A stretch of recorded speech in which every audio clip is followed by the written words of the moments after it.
ഞാൻ അവർക്കൊരു റഹ്മത്ത് കൊടുത്താൽ, ഒരുപാട് ബുദ്ധിമുട്ടുകൾ, നമ്മളിൽ പലർക്കും ജോലിയില്ലായിരുന്നു, നമ്മിൽ പലർക്കും പല നിലക്കുമുള്ള പ്രയാസങ്ങളുള്ള ജോലിയായിരുന്നു, പലർക്കും വേണ്ടത്ര വരുമാനം ഉണ്ടായിരുന്നില്ല, കുടുംബത്തെ നോക്കാൻ പറ്റിയിരുന്നില്ല. പക്ഷെ അതിൽ നിന്നൊക്കെ മാറി ഓരോരുത്തരും അവരവരുടെ താഴെയുള്ളവരിലേക്ക് നോക്കിയാൽ തങ്ങൾ എന്തൊരു നിഅമത്തിലാണുള്ളത് എന്ന് തിരിച്ചറിയാൻ പറ്റും.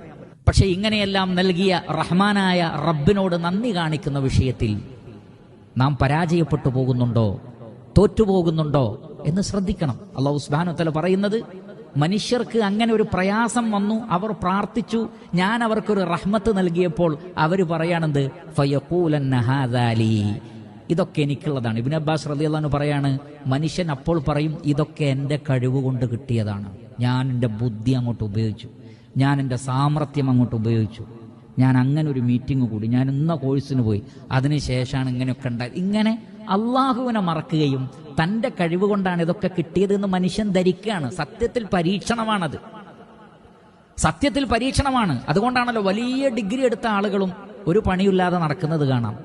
ഒരു സ്കൂളും പോവാത്ത ആളുകൾ വലിയ വലിയ കാറിൽ മുതലാളിമാരായി ചുറ്റിലും പരിചാരകരുമായിട്ട് നടക്കുന്നതും കാണാം. അതുകൊണ്ട് മനുഷ്യന്റെ കാൽക്കുലേഷൻ അല്ല, അതിനപ്പുറത്താണ്. റബ്ബ് നൽകുകയാണത്, പരീക്ഷിക്കാനാണ് ഇതൊക്കെ. അല്ലാഹു സുബ്ഹാനഹു വ തആല പറയാണ്, അത്തരം നന്ദി കെട്ട ആളുകളെ അവർക്ക് വേണ്ടി നാം ഗലീലായ ശിക്ഷ ഒരുക്കി വെച്ചിട്ടുണ്ട്.